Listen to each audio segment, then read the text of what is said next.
ဘာလူရကောင်းမလဲလူအောင်မယ်လို့ဆိုတဲ့စိတ်ဟာအဲ့ဒီစိတ်ဓာတ်ကလေးဝင်လိုက်တာနဲ့ပဲဒီပုဂ္ဂိုလ်ဟာဖြစ်လျာဘဝမှာမဟေသက်ခဘုံတကူဩဇာအာဏာကြီးတယ်တဲ့ဒါကြောင့်မို့လူချင်းနေဆိုတဲ့အတွေးဟာမဟေသက်ခသံဝတ္တနိကပฏิဝေဒကုသိုလ်မျိုးဖြစ်တယ်ဒါတမန်ကုသိုလ်မဟုတ်ဘူးနော်အကြီးကြီးတွေကနေကျင့်တော့အသေးလေးလို့ထင်ကောင်းထင်ကဲအသေးဆုံးကုသိုလ်လေးတစ်ခုပြောပြကြည့်လိုက်မယ်ဆိုအသေးလေးပဲကိုဘာမှမလှူဘူးဘာမှမလုပ်ဘူးသို့သောသူများလှူတာတန်းတာသို့မဟုတ်သူများလှူထားတဲ့စိုင်းပုတ်ကလေးဖတ်ပြီးတော့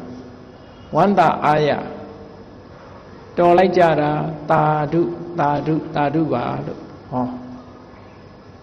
အမြပေးဝေတဲ့အချိန်မှာအမြလေးခေါ်လိုက်သာဓုလေးခေါ်လိုက်တဲ့ကုသိုလ်ဟာ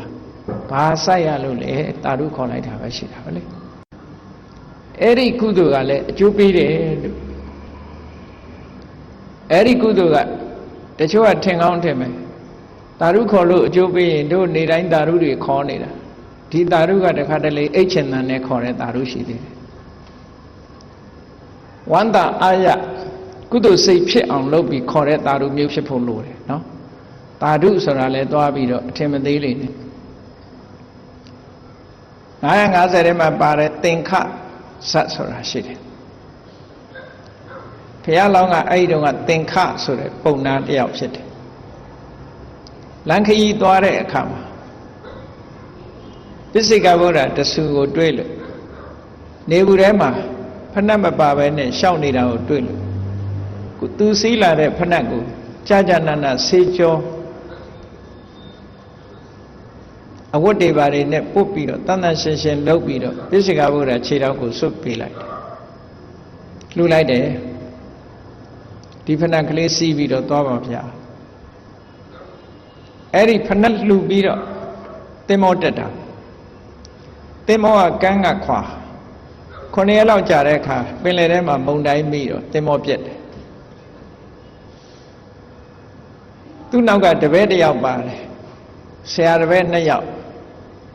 သင်္ဘောပေါ်ကပြင်ချက်တစ်ချက်ရလို့သင်္ဘောမြုပ်တဲ့အချိန်မှာအဲ့ဒီပြင်ချက်ကလေးပေါ်မှာမိတွယ်ပြီးတော့ပြင်ချက်ကလေးကိုမိတွယ်ပြီးတော့ပင်လယ်ထဲမှာလှိုင်းလုံးနေချင်အောင်မျောနေတာအဲ့ဒီဖဏတ်လှူခဲ့တဲ့ကုသိုလ်ကြောင့်မို့လို့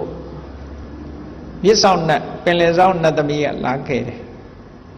ကယ်တဲ့အခါမှာသင်္ခပုံနာကိုသာကယ်တယ်ကုသိုလ်ကြောင့်ကယ်တာ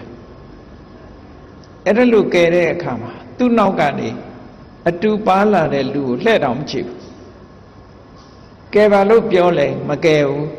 နော်မကယ်နိုင်ဘူးတဲ့အဲ့တော့ဘုရားလောင်းဆိုတာအသိဉာဏ်ရှိတယ်ဒီလိုကဲတယ်ဆိုတာကုသိုလ်ကြောင့်ပဲသူနားမှာရှိနေတဲ့သူတပည့်ကိုငါတပည့်ငါဖဏတ်တယံပိစိကဗုဒ္ဓကိုလှူခဲ့တယ်အဲ့ဒီကုသိုလ်ကောင်းမှုကိုမင်းအားအမျှပေးဝေပါတယ်အမျှဆိုဟိုကောင်ကသာဓုသာဓုလည်းခေါ်လိုက်ရောမကယ်ခြင်းလို့မရတော့နတ်သမီးကကယ်လိုက်ရကုသိုလ်ကြောင့်ကယ်တာဟောသာဓုခေါ်တာနဲ့ပင်လယ်ထဲမှာမနစ်တော့ဘူးဒါ950ထဲမှာသိကျင်ဖတ်ကြည့်သင်္ခဇလို့ခေါ်တယ်ဆိုလိုတာကသာဓုခေါ်တဲ့ကုသိုလ်လေးတောင်မှပဲ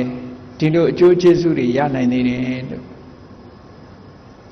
ဒါကြောင့်မို့လို့ကုသိုလ်ဆိုတာအမှန်တမ်းအရေးပါတယ်လို့ဒီလိုပြောလိုတာပေါ့နော်